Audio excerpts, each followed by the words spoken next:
রাস্তা পার হওয়ার যে কিছু নিয়মবিধি আছে বাংলাদেশের মানুষ সেটা জানেই না। অথচ জাপানের রাস্তায় একটা শিশু যখন একা একা স্কুল থেকে ফেরে তখন তার প্রতিটি পদক্ষেপ দেখলে আমাদের দেশের প্রাপ্তবয়স্করাও লজ্জা পাবে। শুধু পথচারী কেন, ড্রাইভারদেরও লজ্জায় মুখ লুকানো উচিত।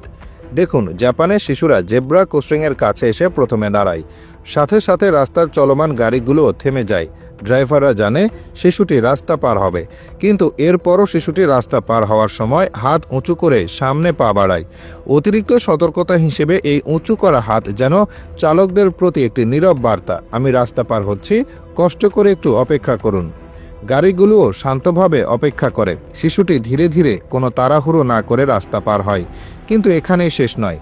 রাস্তার অপর প্রান্তে পৌঁছে সে আবার থামে এবং অপেক্ষা করতে থাকা গাড়িগুলোর দিকে ফিরে মাথা ঝুঁকিয়ে চালকদের ধন্যবাদ জানায়। এই ছোট্ট কাজটি আসলে নিছক একটি নিয়ম নয়, এটি জাপানের সংস্কৃতির শ্রদ্ধা ও কৃতজ্ঞতাবোধের প্রতীক। জাপানে শিশুদের ছোটবেলা থেকেই শেখানো হয় অন্যের সুবিধার জন্য অপেক্ষা করা চালকদের প্রতি কৃতজ্ঞ থাকা উচিত। এই শিক্ষা তাদের মজ্জাগত হয়ে যায়, ফলে ট্রাফিক আইন মেনে চলা তাদের কাছে কোনো বাড়তি চাপ মনে হয় না, বরং এটি তাদের দৈনন্দিন জীবনের অংশ। এবার একটু আমাদের দেশের দিকে তাকাই। এখানকার চিত্রটা একদম জাপানের বিপরীত। আমাদের দেশে তো অনেকে এখনও জেব্রা ক্রসিং কোনটা, কোথায় দাঁড়াতে হয় সেটাও জানে না। এখানে একজন প্রাপ্তবয়স্ক মানুষও যেভাবে রাস্তা পার হয় তা দেখলে অবাক না হয়ে পারা যায় না, যেন বাতাসের শরীরটা বড় হয়েছে কিন্তু মনে মনে এখনও শিশু। জেব্রা ক্রসিং কিংবা ফুটওভার ব্রিজ থাকলেও ব্যবহার করার প্রয়োজন বোধ করে না অনেকে।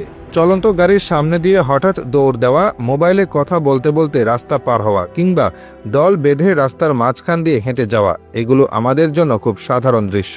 এখানে পথচারী এবং চালক কারো মধ্যেই যেন কোনো সমন্বয় বা শ্রদ্ধাবোধ নেই।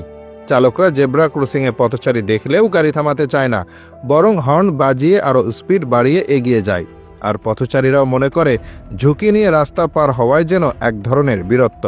জাপানের একটি শিশু যে শৃঙ্খলা আর শ্রদ্ধাবোধ দেখায়, আমাদের দেশের অনেক মানুষের আচরণেও তার ছিটেফোঁটাও খুঁজে পাওয়া কঠিন। এর মূল কারণ হলো আমাদের শিক্ষা ব্যবস্থা এবং সামাজিক দৃষ্টিভঙ্গি।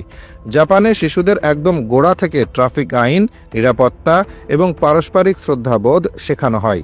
পরিবার ও স্কুল দুই জায়গা থেকে তারা এই শিক্ষা পায়, ফলে আইন মেনে চলা তাদের অভ্যাসে পরিণত হয়। অন্যদিকে আমাদের দেশে ট্রাফিক আইনকে গুরুত্ব দেওয়া হয় না।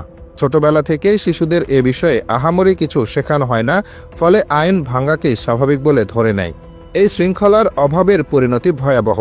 বাংলাদেশের সড়ক দুর্ঘটনা অনেকটা মহামারীর মতো। প্রতিদিন খবরের কাগজে সড়ক দুর্ঘটনায় প্রাণহানির খবর আমাদের দেখতে হয়।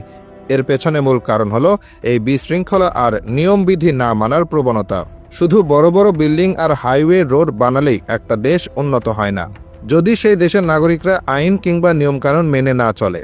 পরিবর্তনটা আসতে হবে আমাদের মানসিকতা থেকে। পরিবার থেকে শুরু করে স্কুল পর্যন্ত সব জায়গায় শিশুদের রাস্তা পারাপারের সঠিক নিয়ম এবং পারস্পরিক শ্রদ্ধাবোধ আর ধৈর্য ধারণ শেখাতে হবে। চালক এবং পথচারী উভয়কেই বুঝতে হবে যে রাস্তাটা কেবল একজনের নয়, সবার।